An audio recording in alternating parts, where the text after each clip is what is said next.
Sebenarnya kita ini ingin selalu baik, tapi ada orang-orang diterangkan cara baik-baik itu. Kayak misalnya ana wong kondo, Gus kula nu bojo kula cerewet ngene-ngene, apike kula pegat. Dicereweti bojo mbek diarani duda lara ndi? Lara diarani duda isin lho. Kowe payu rabi dicereweti, ambek ra payu rabi jomblo, sakit mana? Sakit distatuskan jomblo. Malah kena dicereweti sabar prestasi baru. Mesti wong diwolak-walik. Ngene jerep wis kula tas mangan kula seneng mbek Imam Syafi'i. Kowe dirasani wong ning ngarepmu, diomongi, ambek dirasani seneng ndi? Seneng dirasani cara kowe. Cara Imam Syafi'i bukti ke wibawa, buktine ngomong ning ngarepmu ra wani. Jadi Imam Syafi'i itu rileks urip. Ya Aba Abdillah, orang yang tadi muji-muji jenengan itu kalau di luar maki-maki jenengan. Jadi alhamdulillah. Kok bisa itu kan bukan pengkhianatan. Berarti saya wibawa. Di depan saya enggak berani itu. Wong iku sowan Imam Syafi'i ya cium tangan ya hormat. Tapi setelah di luar menghujat. Singkat cerita dilaporkan ke Imam Syafi'i. Orang yang tadi nyium tangannya jenengan itu di luar ngerasani jenengan. Jadi Imam Syafi'i alhamdulillah berarti aku wibawa. Mendengarku rawani. Ya dianggap enteng saja. Terus ada orang misoi Ja'far Shadiq. Sayyid Ja'far Shadiq itu Sayyid putune Nabi, orangnya soleh, alim. Gurunya Abu Hanifah. Di antaranya gurunya Abu Hanifah itu Sayyid Ja'far Shadiq. Itu kalau dihujat orang diomongin ini. Dimaki-maki. Sampai ke rumah. Pas mau masuk rumah. Kamu masih ingin maki-maki saya? Iya. Tak tunggu sampai selesai. Setelah selesai, sudah sampun. Sudah. Masih emosi orang, sudah. Kamu misoi saya berdasar apa yang kamu ketahui. Yang tidak kamu ketahui lebih banyak. Maka saya tunggu. Izin sampai. Terus ketika ditanya, kenapa engkau sabar ketika jenengan saya pisui? Orang ini akhirnya tobat, mencium tangannya, mencium lututnya. Jawab saya Ja'far Shadiq. Aturahu tu'sokurhan, aturahu yu'sokurhan. Saya nggak paham kalimat itu, tapi tak terangkan. Ben dadi wali. Kowe roh pangeran, ya tahu. Sing durakani pangeran tuh banyak enggak? Yang maksiati pangeran tuh banyak enggak? Banyak. Yang pangeran sing di langit bumi wae dimaksiati, apa meneh di rumah aku. Akhirnya terus. Jadi orang-orang soleh itu cara berpikir itu di luar kapasitas kamu. Apa ya? Mereka itu hanya Allah, taunya itu hanya Allah. Aku kan enggak egois, harga diri. Wah, mana ada agama berdasar harga diri itu kalau dalam bahasa Arab disebut hamiyat al-jahiliyah itu gengsi no? Jahili. Makanya ketika saya berkali-kali cerita itu, ada seorang ulama dipanggil tetangganya, nom. Setelah sampai situ, sudah kembali saya tidak butuh kamu. Setelah sampai rumah dipanggil lagi, sudah kembali lagi sampai 3 kali. Ulamanya tetap ceria, tetap nyaman. Ketika ditanya, kenapa engkau tetap nyaman? Wahai pemuda, kamu itu tetangga saya. Kata Allah dan Rasul, nak kue iman be Allah Rasul, kon ngapi itu tangga, kon ngundang aku ya teko. Ya seneng nuruti perintahnya. Ketika kamu nyuruh saya kembali, ya saya kembali. Memang itu keinginan kamu. Kue tanggaku, aku kon nurut be tangga. Aku ora urusane be kue. Aku mau nyaman be perintahnya. Nangis pemuda tadi itu tobat. Kalau kamu kan warga diri, orang kok dipimpong. Ini gak bakat wali blas. Ya. Jadi orang dulu itu nyaman. Karena yes, pikirannya namun Allah Subhanahu wa ta'ala. Umar bin Abdul Aziz itu termasuk khalifah paling soleh setelah periode sahabat. Itu mau kapundhut itu. Semua andai. Ketika keluarganya menangis, kenapa kamu menangisi saya? Ya karena engkau mau mati. Memangnya kalau mati mau kemana aja? Ila khairi madhubin ilaih, kedat terbaik. Terus aku mbok kon urip awor kowe gak jelas sing ngrumat aku ta ora. Ana Allah malah jelas. Saiki apik ndi urip mbek wong ra jelas sampai sing jelas. Ya wis kabundut. Kowe kan enggak mati ku wedi. Dosane akeh. Lah mungkin nak urip terus ra dosa apa ngene. Mung gaya tok wis. Dosa kula cek kathah Gus kok mati terus. Ya malah apik mati ora dosa meneh. Biasa wae nek apik mati biasa karena potensinya kamu urip suwi ku dosane apa taat meneh. Ya jawab. Potensi nih. Dosa meneh apa taat meneh apa ya dosa ya taat. Terus pas mati pas taat atau pas dosa? Ya ora usah ngono biasa ya. Ape mati ae matur pangeran Gusti nak saene mati nggih. Mati mawon nak saene urip nggih. Urip mawon Gusti semua anut jenengan wis. Zaman kula urip sing ngrumat nggih jenengan mungkin sampean mati sing ngelola nggih napa? Jenengan pun donya sing ngurusin jenengan. Kan sebenarnya kalau kita berpikir gitu kan nyaman. Zaman kamu hidup yang mengendalikan jantung, paru-paru, oksigen juga Allah. Dan kamu nggak tahu caranya, tahu-tahu hidup. Tapi setelah mati dikubur kamu iskal. Lalu sistem pernafasan saya gimana setelah saya mati? Memangnya zaman yang dunia kowe roh. Oh karena ada oksigen. Terus oksigen wujudnya karena apa kowe ya ora roh.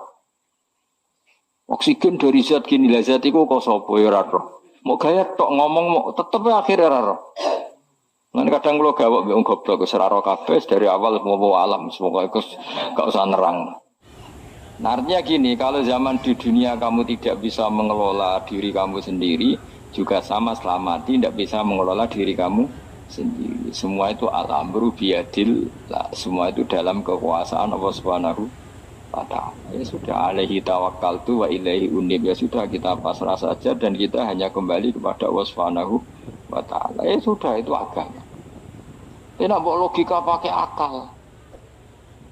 Wah, itu orang mati itu sudah nggak bisa apa-apa, sudah jadi tanah gini-gini. Masalah catekar ya ngerti, nek jadi tanah itu tidak bisa apa-apa.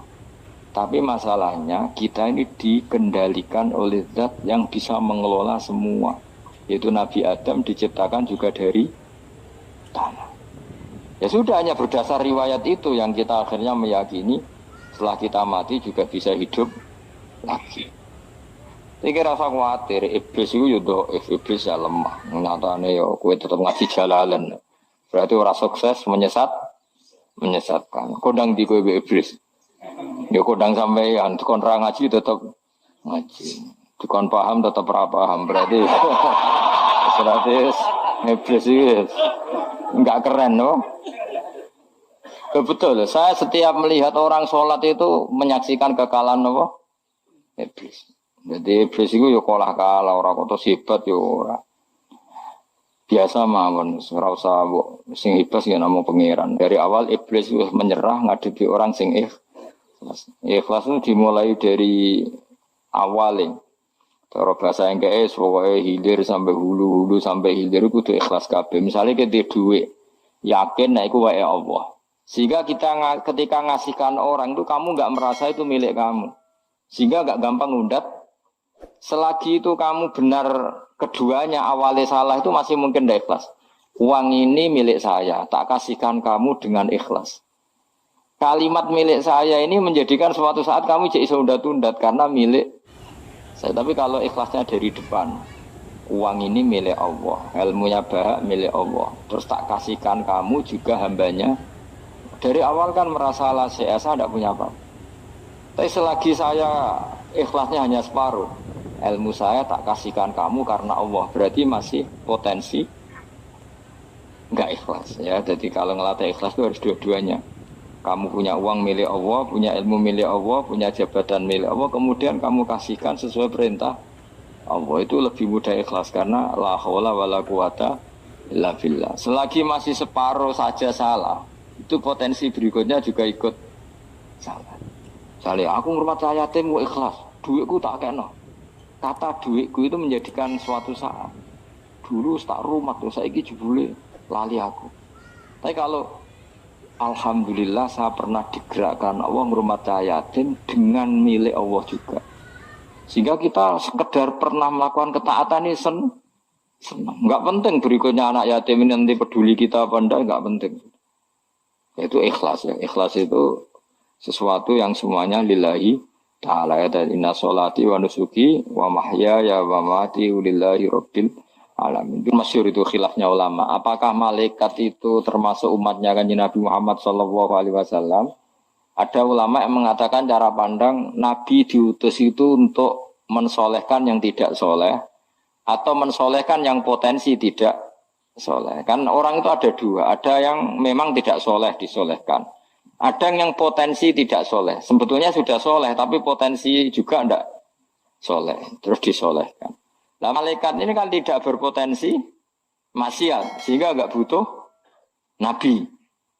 Seorang lagi malaikat itu kan nggak mungkin tidak soleh, selalu soleh. Berarti nggak butuh nabi.